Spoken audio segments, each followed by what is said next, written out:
The Laundry is proudly produced by Strise, your AML automation software for faster onboarding, smarter monitoring, and growth without overhead.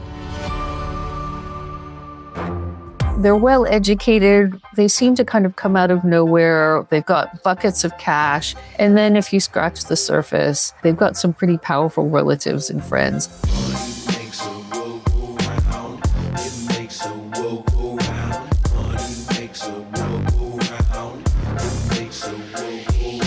Welcome to The Laundry, the podcast connecting AML, compliance, and financial crime to the real world.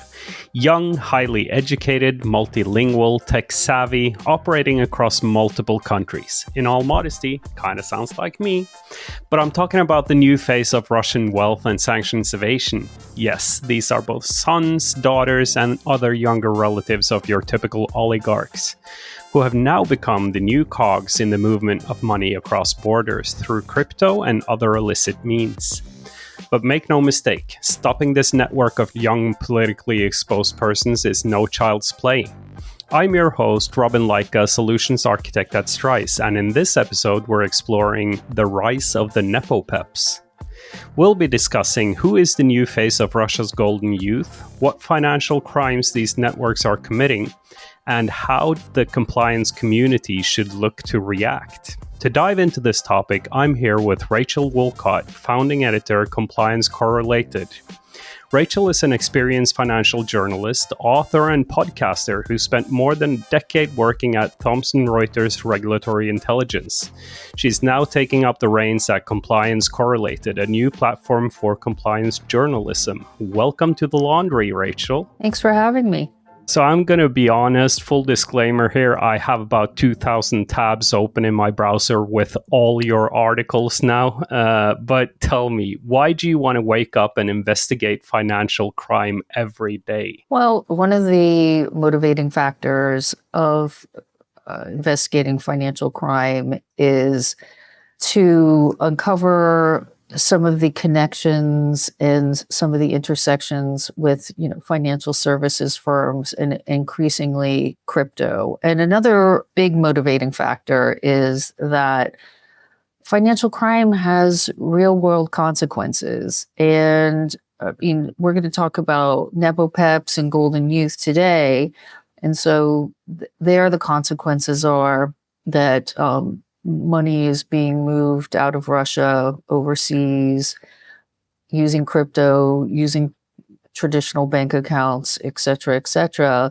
But, there's lots of other kinds of financial crime or predicate offenses to financial crime, like money laundering and sanctions evasion. Another thing I've been writing a lot about recently is human trafficking and organized immigration crime. And of course, that's got a financial element to it. And increasingly, these are places where financial crime professionals and law enforcement need to be following the money. And I have to say, Compliance Corylated, it's a new source for me, but quickly becoming one of my favorite sources. Do you want to say a couple of things about what you're doing there? Sure. We had a great opportunity maybe 10 months ago to set this up. We were approached by Lindsay, who is also a founding editor, Lindsay Rogerson. She and I were approached by Corylytics, which is an Irish regtech, to set up a new news platform. And it was great because it was something that we'd always wanted to do. Because, even though we both worked at Thomson Reuters for a long time, we've had our own ideas about what kind of stories that we wanted to cover. We wanted to be able to do more investigations, just like this one about NepoPEPs and the golden youth. Another piece to this is that we've been increasingly using data to find stories. Sometimes this has to do with things about like amounts of investigations or, looking at trends, seeing what's coming from regulators. Maybe not trying to use that data as a crystal ball, but see what kind of indicators and what kind of signs are coming up from regulatory data. It could be something like SARS reports or things like that. That's something that I've looked at in the US, for example. Thanks for the introduction, and let's dive into the discussion. Let's start by looking at what we mean by NepoPEPs and some of the characters you've uncovered. We spoke about it in the introduction, but how do you define NepoPEP? Well, NepoPEP is this thing that I made up, and it's supposed to be a portmanteau, so like two words coming together. Nepo baby, implying this nepotistic relationship, and PEP, which everybody in financial crime should know is a politically exposed person. So, like I said, it's a term that I made up because I thought it really captured what we were seeing here, which is these young people. They're well educated. They seem to kind of come out of nowhere. They've got buckets of cash. And then if you scratch the surface, they've got some pretty powerful relatives and friends. Sometimes they're peps and sometimes they're not. So we decided to call the people who were maybe not so much peps, to call them the golden youth, like people, young guys and women who come from these gilded backgrounds. They live lives of luxury in the UK and other places. They travel around in private jets, and their parents are generally powerful, well-connected people. They might not be exactly politically exposed, but as you know, in Russia, there's not too far to go between somebody who is fabulously wealthy and somebody who is politically connected. It's, a very gray zone, Robin. I'm sure you've seen this a lot. Yeah, it kind of just implies that slight undertone of sarcasm as well. Like, as opposed to being born with a silver spoon in your mouth, that's just your natural inheritance. But these Nepo babies kind of, I guess there's kind of the background for their inheritance is maybe not so much always something that they can be proud of. And at least to a certain extent. Yeah, it's a kind of interesting point, and it's something that my co-investigator Ilya Shumanov from Transparency International we thought about this a lot, and I think you really put your finger on it, Robin. There's this sense of, an environment that when you are growing up in a environment where, not all cases. Well, the one commonality is, vast wealth, seemingly bottomless wealth, lots of opportunities. But in some cases, there's also this undertone of criminality. And sometimes it's not even an undertone. Sometimes it's just blatantly obvious. Yes. But it's a natural thing. The way people follow in their family footsteps, I don't know. Every family has kind of traditions and traits that you can't get away from, like quirks. This one just so happens to be, on the one side, this kind of sense of privilege, but also maybe a idea that it's okay. You've got to do what you've got to do. These are just all the people who are around you. It feels really natural. Can you give a bit of a flavor on the type of financial crime that these individuals are taking part in? Sure. So in the investigation that Ilya and I did, we had these two themes like I was talking about. One is the NepoPEPs, which was this young guy called Boris Borisovich Ivanyushenkov. He is the son of Boris Viktorovich Ivanyushenkov, who is linked to the Podolsk organized crime family in the Moscow region. He is also former Minister of Sport for Russia and is a member of the Duma. So he was sanctioned in 2022. But before this, Podolsk is involved in other kinds of organized crime. And for a long time, probably since 2010, some of the members of the Podolsk crime family and their associates were involved in alleged money laundering through property and also crypto in Spain. And there was a big operation there called Operation Testudo, but I think it mostly fell apart in the end. But there were arrests, there were, assets seized and things like that. So Boris Viktorovich, so that's the dad, he had a second family in the United States. And this is where the son comes in. And he's one of the kind of main characters in the NepoPEP story. This is Boris Borisovich. And the thing about him is he, as a student, at the London School of, no, it was at UCL, University College London. He funded a property development in New Jersey in the United States. It was a 156 unit apartment building in, I think it was Belleville, New Jersey. So at the time this started, Borisovich was 20 years old. Maybe he had a side hustle at UCL and made a ton of money that he was able to invest in this property in the United States. Or maybe it came from his dad, who was not yet sanctioned at the time, but is now, following the invasion of Ukraine. And as a member of Podolsk, as a PEP, he was probably be flagged up somewhere. In fact, around the time Borisovich was born in the United States in 2000, 2001, the dad, Ivan Yushchenkov Sr., tried to get into the United States, and there was a big problem. He was held up at the border. So clearly he was a kind of a known entity, plus his involvement in the Spanish investigation. People would have known about him. That's one side of it, wondering who is this kid who is starting up this property business in the US. And one thing Ilya and I found was that he had further property interests in Germany, and he also had some UK companies. Who knows? They could have had some other connections. There's sort of two different stories linked by this connection in Russia. There was a really big operation here through the UK National Crime Agency called Operation Destabilize, which I think, Robin, is this something that you've come across?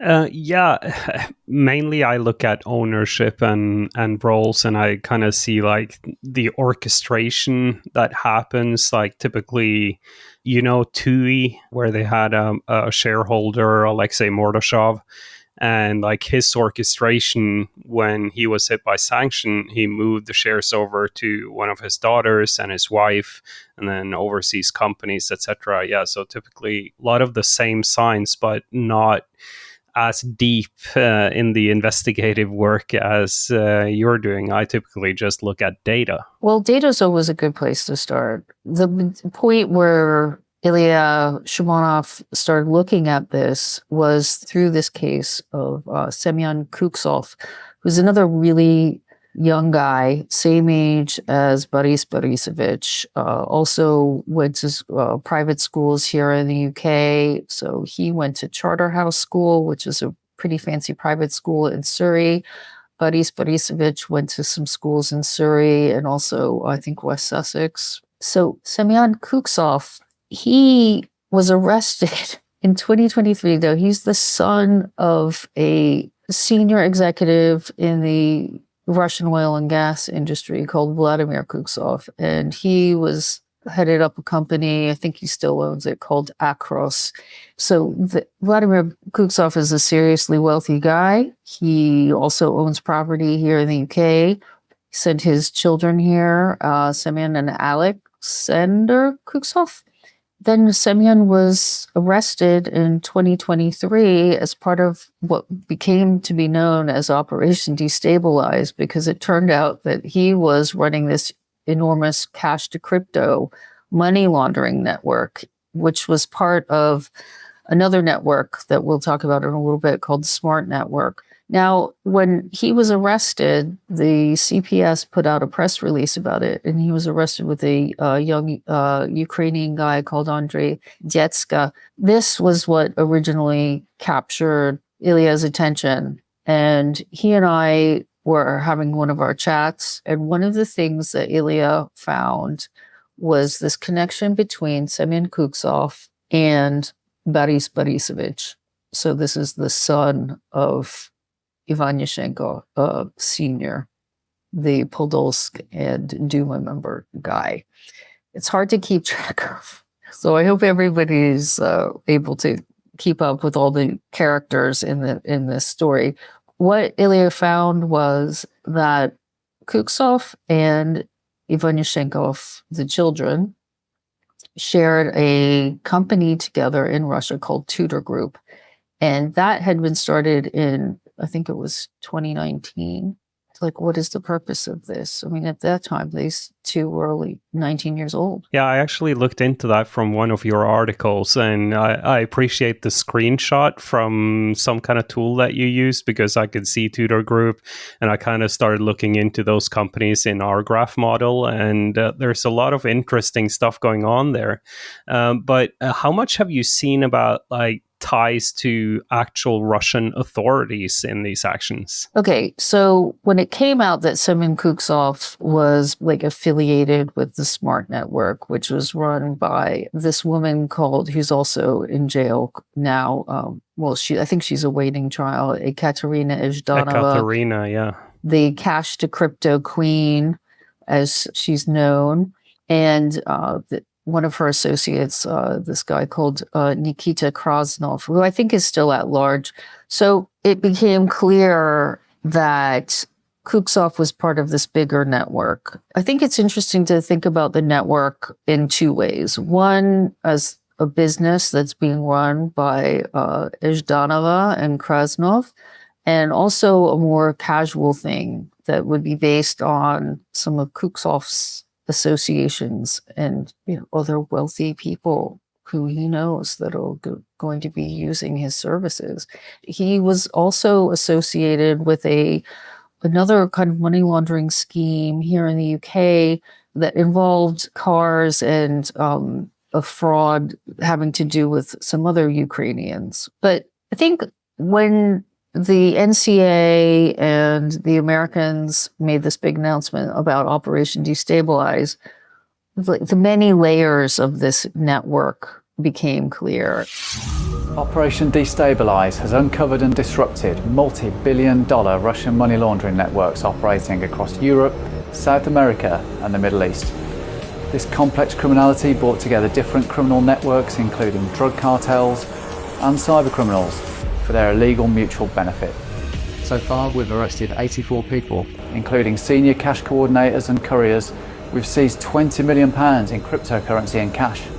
We've also worked with our international partners to expose or arrest the key figures pulling the strings at the very top of these Russian networks. And the way that the state was involved was that the NCA and the Americans said that this network was being used to fund espionage activities on behalf of the Russian government.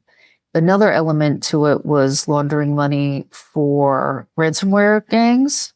There was a drugs element to it, which also included the Kinahans. Then moving around money for oligarchs. It was just kind of an astonishing piece of work on behalf of the NCA and the Americans, and I think also some of the agencies in the UAE. To me, one of the astonishing things was that at the center of this was Semyon Kuksov, British educated, son of ultra-wealthy individual who was also 23 years old at the time. This is one of the things that's always really stuck with me is these are kids. I don't know about you, Robin, but to me, a 20-year-old is a child. When I was 20 years old, my side hustle was buying old mopeds and renovating them over winter and then selling them in spring. I love that. It's a bit more low-key than building a 250 apartment complex. Then again, I'm not the son of a wealthy oligarch, am I? As far as we know. But you kind of mentioned an important point there. Like you see Semyon here at the center of all of this. And I've always thought, like, you mentioned all of these layers of complexity in the investigation as well. I find it really interesting to think about how do you know when to follow a tangent or when to like maybe stay on track and not follow all of these different sidetracks that might also become really interesting stories. Looking at Semyon Kuksov and Boris Borisovich was almost like a sidetrack because then you realize who they're related to. I mean, one thing leads to another.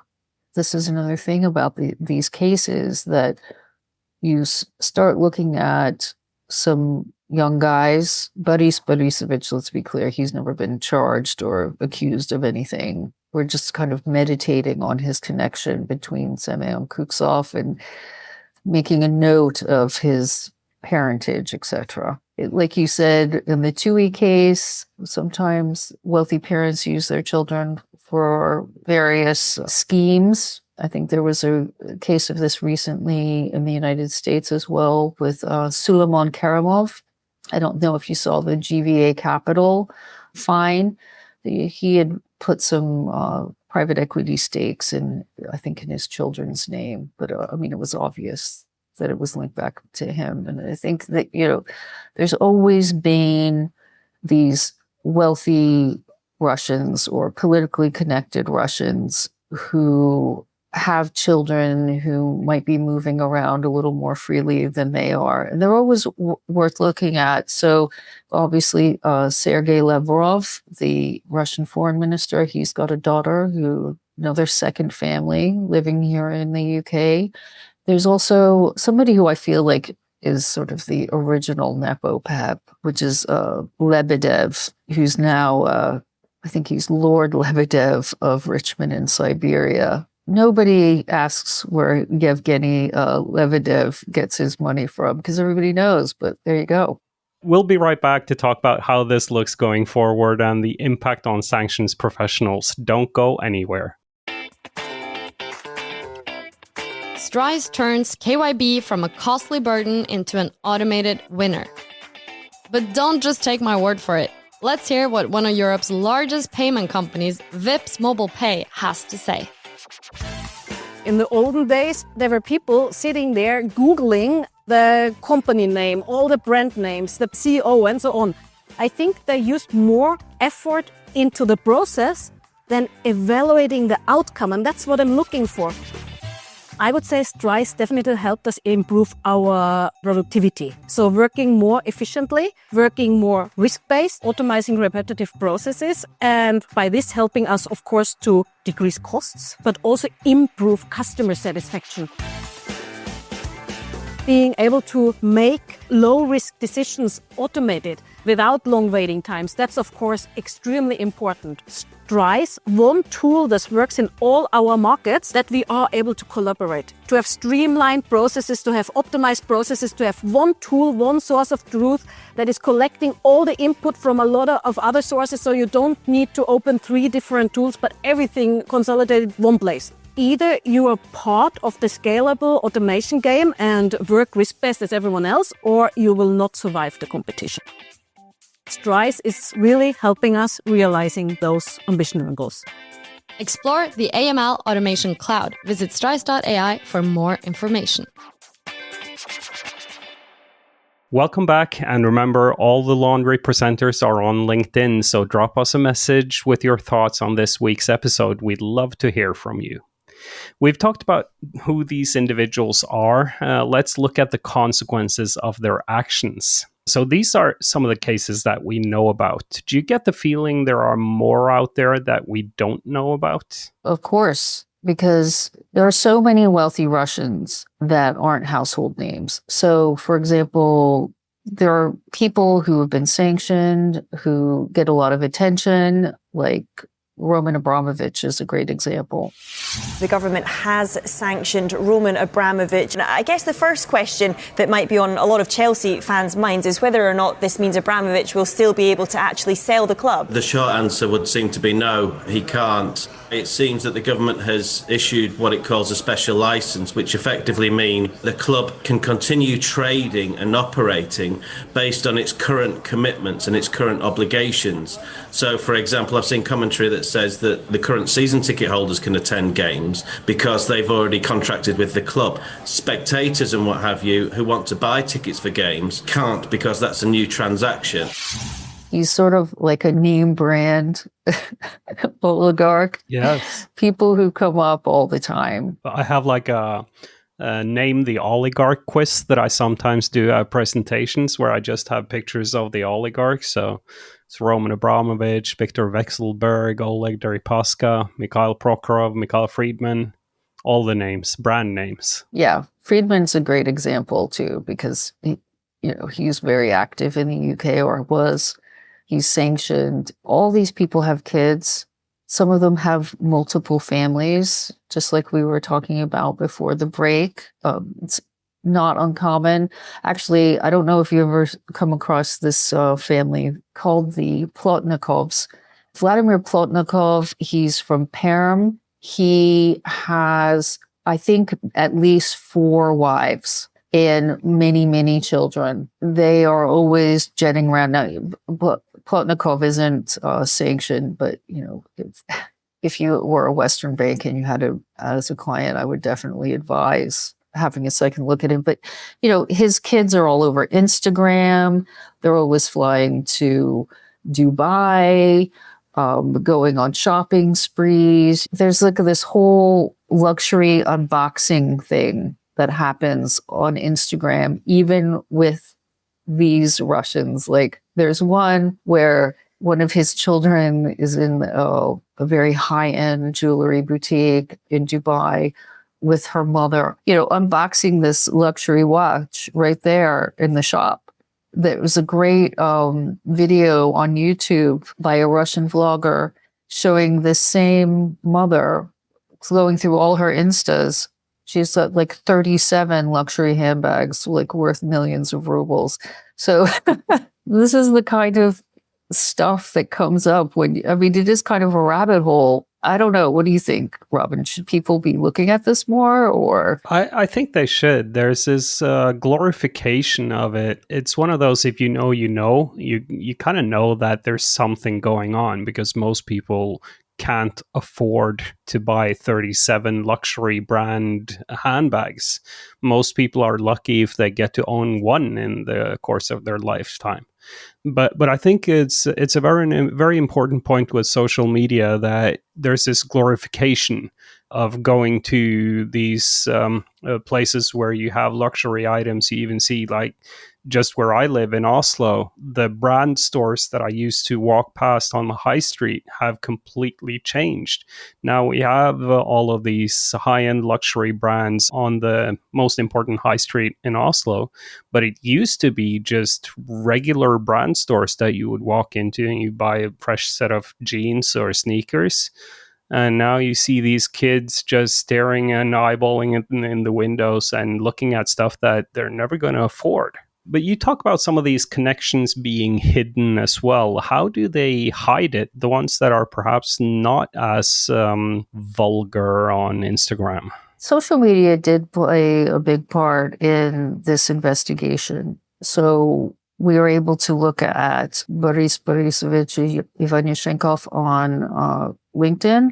Maybe he was trying to establish some kind of legitimate presence on LinkedIn, make it look like this was a real business. I think maybe he would think it is a real business. I don't know. Yeah, that's the thing. Maybe they don't see the separation between this being actual business and just the things that they have learned through osmosis by being part of these networks. Definitely. Maybe it's very natural for him to start up a business with his best buddy, Mikhail Fedotov, who's the son of Viktor Fedotov, another wealthy Russian family connected with the oil and gas sector, energy sector, residing here in the UK. It's just, let's go build some stuff in Germany. This is just what you do. This is what you talk about at the family barbecue. I don't know. That's one thing. So Facebook also was another source of information. And that's actually another place that we found a connection between Ivanushenkov and Kuksov. They were Facebook friends, or are Facebook friends.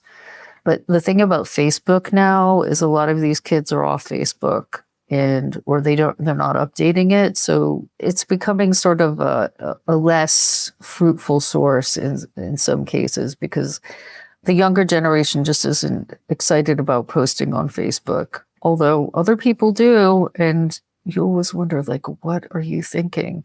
Like Boris Borisovich's godfather, Mikhail Danilov, who's a Moscow businessman, he is also kind of associated with this Operation Testudo that I was talking about earlier, and obviously connected with Boris Ivanushenkov Sr. He had a post on Facebook showing the godson, Boris, Ivanishenkov. It's like, okay, well, there we go. There's some like really interesting clues. But in terms of connections being hidden, I think it's just because you don't know who these people are until you start looking. And something that looks fine, like once you start doing some digging, you're like, oh my gosh, that kid's dad is so-and-so. How did this person get British citizenship? Where did they go to school? What have they been doing? Sometimes it's all there in plain sight. It's just about connecting the dots and opening your eyes. There's been a lot of talk about these UK politicians campaigning for softening the rules of PEPs tied to debanking scandals.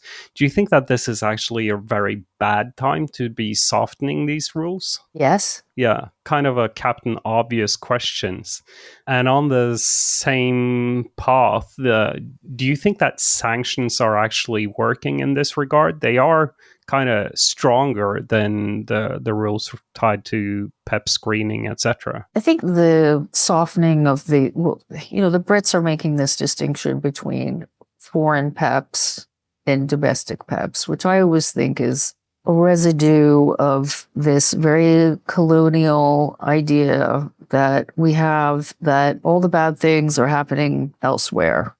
Corruption, money laundering, bribery, that all happens in other countries. Doesn't happen in the United Kingdom, doesn't happen in France, doesn't happen in Norway, doesn't happen. It's an over there problem. So I think this thing with the changing of the PEP rules really kind of reinforces that and neglects to see things like MPs being on the board of directors of a company run by Mikhail Friedman. You could be a sitting member of parliament doing this. We've seen the former prime minister of Britain, I think we all know who I'm talking about, running around the world, filling his boots, giving talks, and advising people.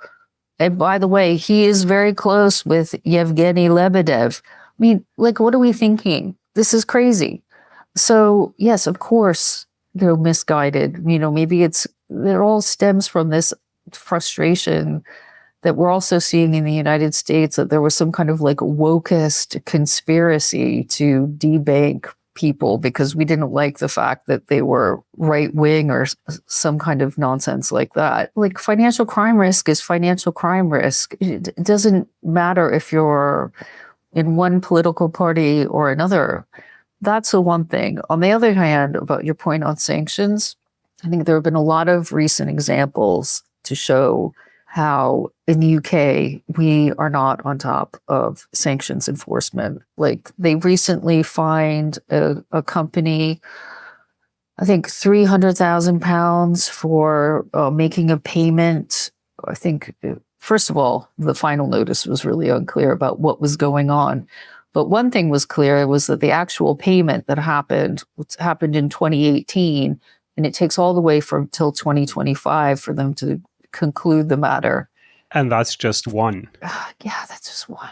Maybe people just think this whole kind of Russia sanctions problem is going to go away because, maybe one day the war in Ukraine is going to end. But from my point of view, Putin is still going to be around. The state of affairs before 2022, whenever this mythical peace might develop, doesn't seem like it's going to be so much different. And meanwhile, we've seen Russia double down on its, relationship with North Korea, as if they're ever going to come out of the cold anytime soon. Forget it. Good points. And before we end this episode, we're going to dish out some quick fire questions for you. Give the first answer that comes to your head, and remember, short answers, quick fire. Rachel, are you ready? No. What's the biggest difference between this generation of wealthy oligarch children and their parents? Well, it would have to be Western educated, crypto savvy, well-connected in a different way than their parents, holding multiple passports, and being multilingual. What should compliance professionals be on the lookout for, and where should they be looking? I don't think there's an easy answer to this one. If you have a suspicion and you feel pressurized by the business side to look the other way, to, maybe stick to your guns, These kind of situations put financial crime folks in a really awkward spot. Why do the actions of the super rich children of oligarchs matter in the real world? They are almost just agents of their parents, and their parents are connected. And if they're Russians, it's well documented that wealth, power, and influence flows from one guy, and his name is Vladimir Putin. And with the NepoPEPs and the straw children, that brings this spin of the laundry to an end. Rachel, thank you so much for joining me. Where can people find and connect with you? I'm on LinkedIn, Rachel Wolcott. I think I'm probably like the only one, maybe. I don't know. Rachel at Corylated.com, so Corylated, and also Compliance Corylated.com. Money makes a world go round. Yes, and sort by author Rachel Wolcott. Find all your articles, open them in 2,000 tabs. Thank you all for listening. If you've enjoyed this podcast, check out the back catalog of 9 seasons and more than 130 episodes, and follow The Laundry on your podcast platform of choice. Please share the podcast on your social media channels, tell a colleague to subscribe, maybe give us a 5-star rating. It really helps people to find us. Got something interesting you want to share with us? Comment on Strise LinkedIn, my LinkedIn, or email laundry@strise.ai. Your host for this episode was me, Robin Banks. Our producer was Matthew, our editor was Dominic, and our engineer was Nicholas. See you next time. Money makes a world go round. Makes a world go round. What's the biggest difference between this generation of wealthy oligarch children and their parents? They're a lot thinner. Truth. It's because they care more about Instagram than their bank accounts. They know their bank accounts are full. The Laundry is proudly produced by Strise, your AML automation software for faster onboarding, smarter monitoring, and growth without overhead.